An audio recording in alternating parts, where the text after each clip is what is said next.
Nous allons les accueillir. Nous allons les protéger. Nous allons nous assurer qu'ils savent qu'ils sont nos voisins, nos amis, et nous allons faire tout ce qui est en notre pouvoir pour les protéger contre des agents masqués de l'Agence fédérale Immigration and Custom Enforcement.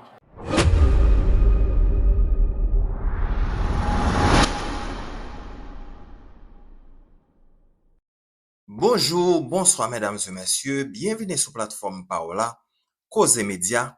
C'est avec un pile plaisir que moi rejoins nous derrière appareil ça pour que moi capable porter pour vous nouvelle ça qui remette espoir dans que en pile haïtien qui sous TPS qui aux États-Unis d'Amérique que nous connaît président Donald Trump a annoncé qu'elle pral couper le 3 février qui pral venir là. Mais mabdou ou même qui sous TPS et même si TPS nan ta coupé, gen quelques state que ou pas besoin faire qu'un sauter parce que gen ta gagné processus k'ap entreprendre pour que yo même yo capable protéger ou ba ou travail permettre que ou même ou vivre genre que ou même ou teye auparavant sans que Haïti li même li pas ka vinn pour koto yan parce que yo dit que haïtien c'est frère yo haïtien vinn travail dans pays États-Unis d'Amérique couper TPS pour haïtien c'est tapis un crime. Eh bien, selon sa CTN Info partagée, sous initiative député Ariana Priestley, ensemble avec plusieurs parlementaires dans la délégation Massachusetts qui dans le Congrès américain, eh bien, ou même, yo te chita ensemble avec communauté haïtienne dans Boston, sous une pi bonne façon pour yo aider yo conserver TPS que yo même yo gagné, que président Donald Trump a annoncé que lui-même li pral terminer le 3 février qui pral venir là, mesdames et messieurs. Eh bien, mesdames et messieurs, moi pral ba ou chance pour que vous même ou capable attendre ensemble avec des oreilles comment que parlementaires yo même dans congrès yo tap mette pour président Donald Trump et yo tap classé président Donald Trump. En attendant ensemble avec moi, mesdames et messieurs, comment que yo même yo tap défendre haïtien yo et yo te dit mais qui ça yo même y a fait en cas où président Donald Trump pas ta accepté prolonger TPS là. Entendez ensemble avec moi, mesdames et messieurs.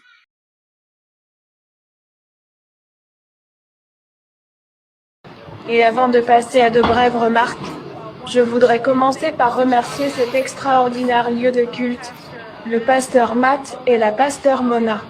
Beaucoup de nos voisins haïtiens considèrent cet endroit comme leur lieu de culte, et je tiens donc à les remercier de nous avoir fourni un espace à Matapan aujourd'hui pour organiser cette audition délocalisée.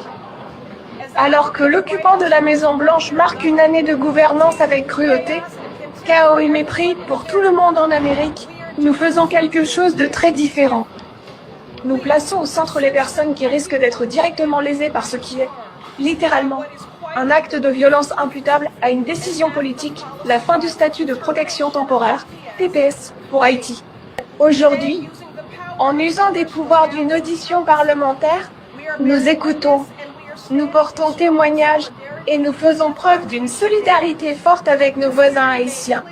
Cette audition a clairement montré ce que nous savions depuis longtemps.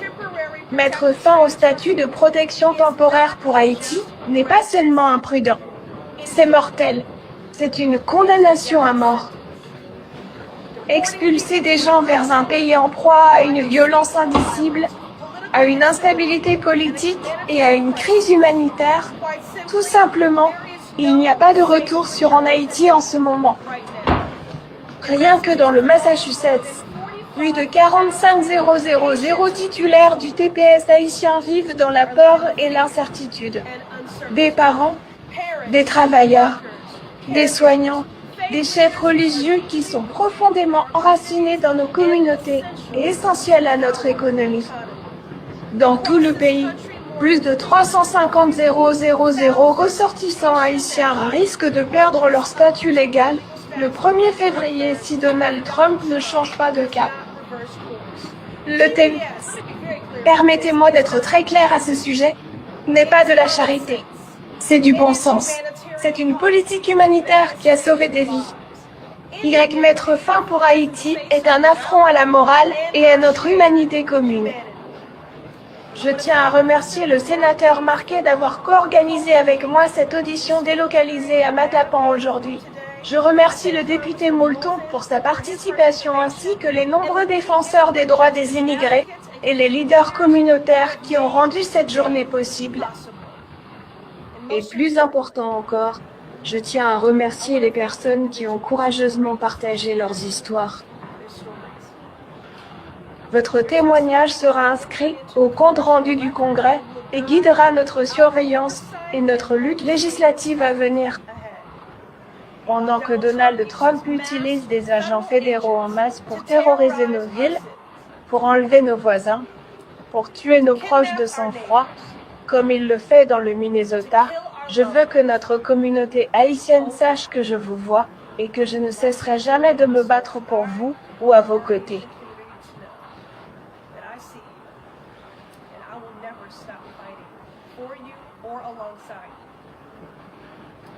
En tant que coprésidente du caucus sur Haïti à la Chambre des représentants, je suis fière de représenter la 3e plus grande diaspora haïtienne du pays. Je vous honore et je continuerai à me battre bec et ongles pour protéger vos vies, pour reconnaître votre travail, pour mettre au centre votre humanité et votre dignité et votre droit de rester chez vous, parce que vous êtes déjà ici. Votre foyer est ici. Le président Trump doit annuler cette décision cruelle et prolonger le TPS pour Haïti, et il doit le faire maintenant.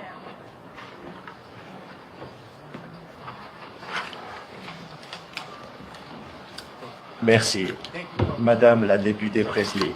Merci pour votre leadership. Merci pour votre travail de coalition sur cette question haïtienne à la Chambre des représentants et au niveau national.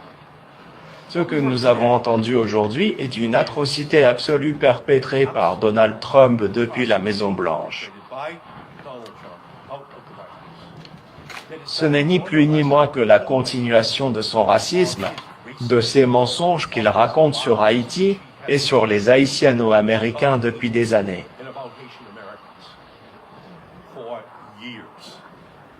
En fait, il n'essaie pas de rendre sa grandeur à l'Amérique. Il cherche à raviver la haine en Amérique. Et il a inclus la diaspora haïtienne de notre pays, qui a dû fuir le chaos de son pays dans sa rhétorique raciste et anti-noire qu'il perpétue depuis des décennies.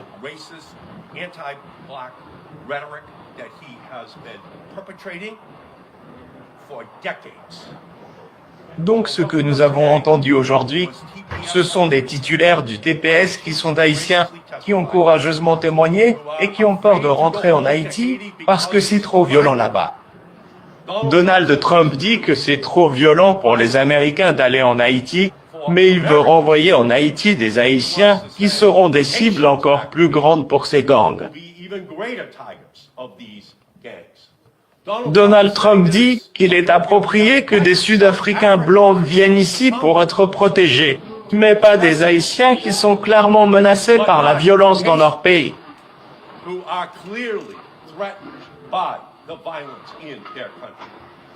Voilà donc de quoi il s'agit. C'est un coup de projecteur sur ce que la population haïtienne apporte à notre communauté, à notre économie, à nos hôtels, à nos maisons de retraite, à notre aéroport, à toutes les parties de notre État.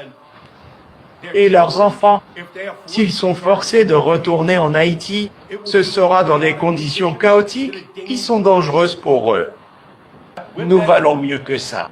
Donald Trump est donc en ce moment même en train de mener une politique raciste en disant que ces Haïtiens doivent retourner dans leur pays, alors que chacun sait que c'est trop dangereux pour eux.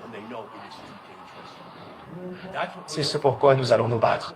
C'est ce que nous allons mettre en lumière. C'est ce que nous allons défendre. Nos concitoyens ici, dans le Massachusetts, sont en colère contre ce qui va arriver à leurs voisins haïtiens. Ils vivent à côté d'eux. Ils travaillent avec eux. Et ils savent que ce que Donald Trump essaie de faire est la perpétration pure et simple d'un crime contre l'humanité, mis en place par ses partisans MAGA les plus racistes, et nous ne pourrons pas permettre que cette population haïtienne soit.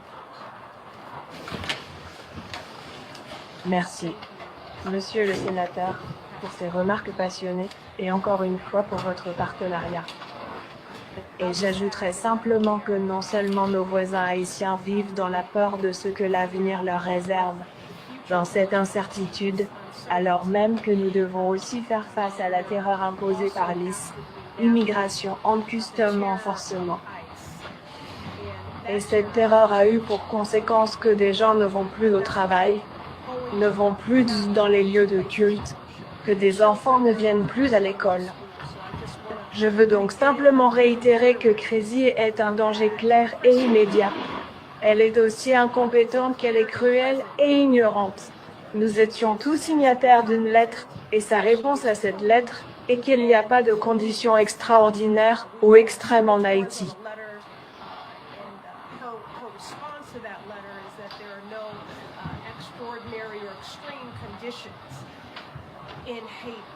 Elle doit démissionner ou être destituée.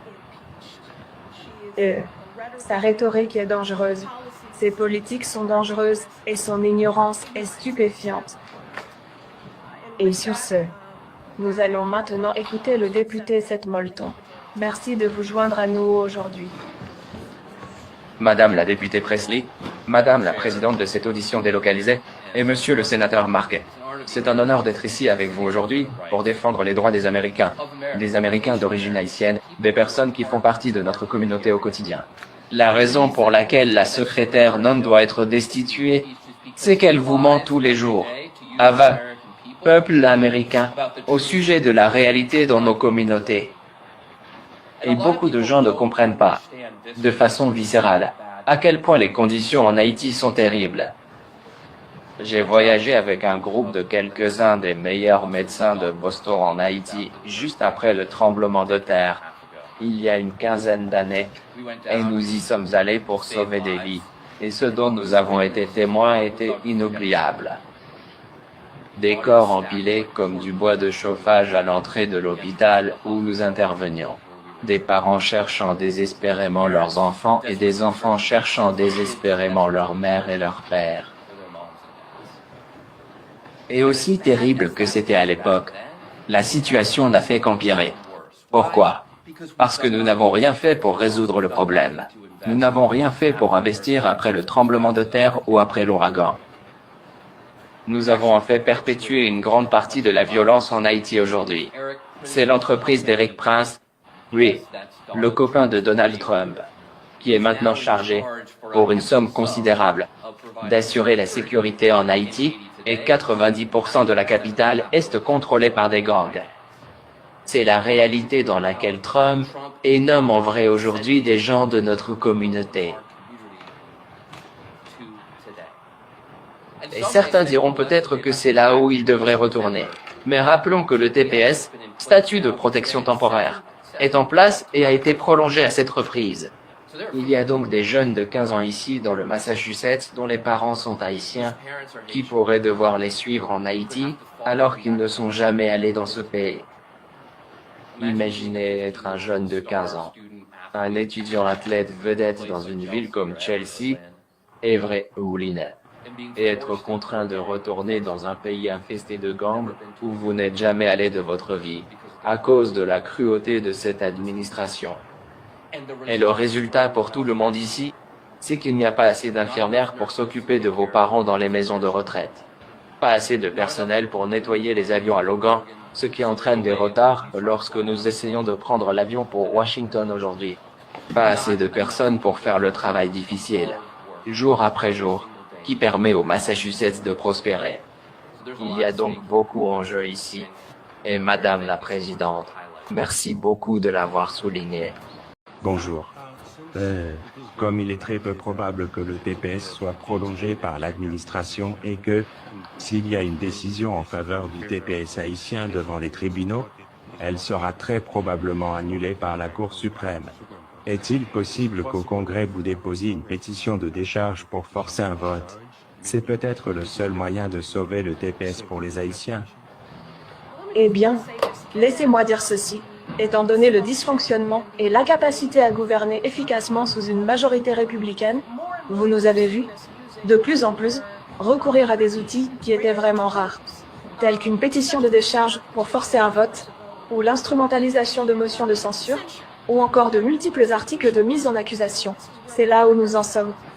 Organisatrice, pas de plan B, on se bat. Je dirais simplement que je suis prête à faire et à engager tout ce qui est dans le meilleur intérêt, la sécurité, la dignité et l'humanité de nos voisins haïtiens.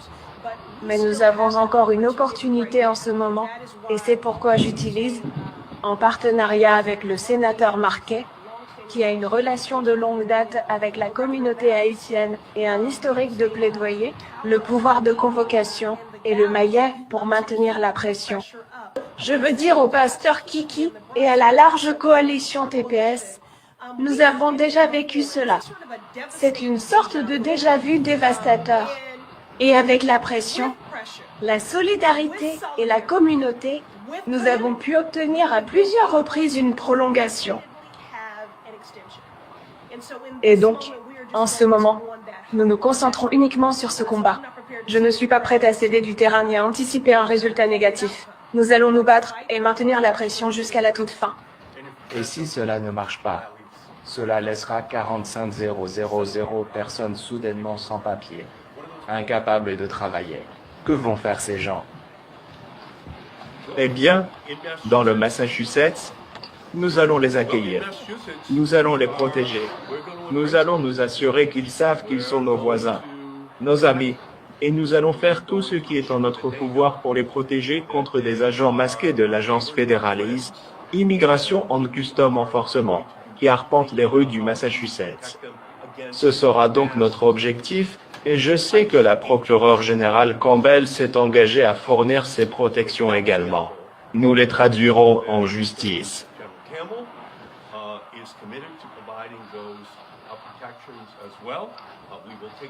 Nous les combattrons de toutes les manières possibles, tant sur le plan juridique que législatif, afin de nous assurer que ces personnes obtiennent leur protection.